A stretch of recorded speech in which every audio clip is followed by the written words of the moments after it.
കേവലം 20 ദിവസങ്ങൾ മാത്രം ഒരു സർക്കാർ അധികാരത്തിൽ വന്നിട്ട് നടപ്പാക്കിയ ജനപ്രിയ നടപടികളാണ് ഞാനിന്നിവിടെ പറയുന്നത്.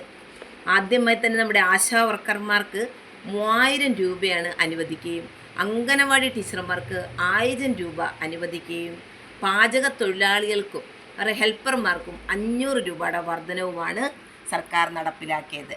അതോടൊപ്പം തന്നെ KSRTC ബസ്സിൽ 15-ാം തീയതി മുതൽ സ്ത്രീകൾക്ക് സൗജന്യ യാത്ര ആണ് ആരംഭിക്കുവാൻ പോകുന്നത്.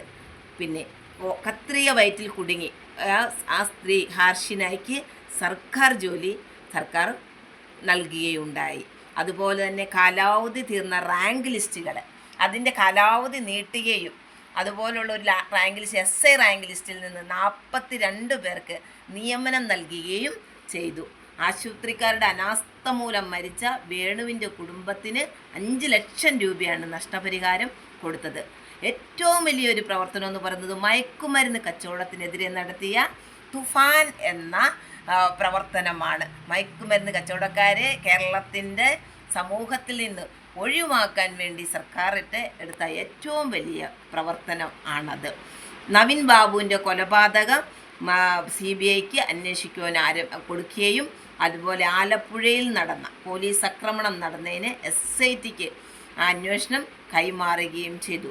എറണാകുളത്തെ പ്രശ്നം പരിഹരിക്കുന്നതിന് തീവ്രമായൊരു നടപടിയാണ് സ്വീകരിച്ചിരിക്കുന്നത്. അതുപോലെ മുഖ്യമന്ത്രിക്ക് 2 വാഹനങ്ങൾ മാത്രം അകമ്പടി മതിയെന്നാണ്. മുഖ്യമന്ത്രിയും മറ്റു മന്ത്രിമാർക്കും പഴയ വാഹനങ്ങൾ മാത്രം മതി എന്നുള്ള തീരുമാനമാണ് എടുത്തിരിക്കുന്നത്. സ്കൂളുകളിൽ +1 വിദ്യാർത്ഥികളെ സംബന്ധിച്ച് പറയുന്ന സീറ്റുകൾ അവർക്ക് ആവശ്യം അനുസരിച്ച് വർദ്ധിപ്പിച്ചിട്ടുണ്ട്.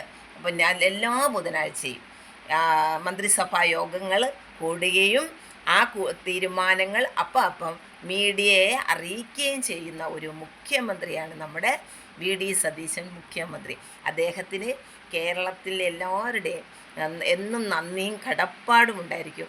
ഇനിയും മുന്നോട്ട് ജനപ്രിയമായ നടപടികൾ എടുക്കാൻ അദ്ദേഹത്തിന് സാധിക്കട്ടെ എന്ന് പറഞ്ഞുകൊണ്ട് ജയ് UDF.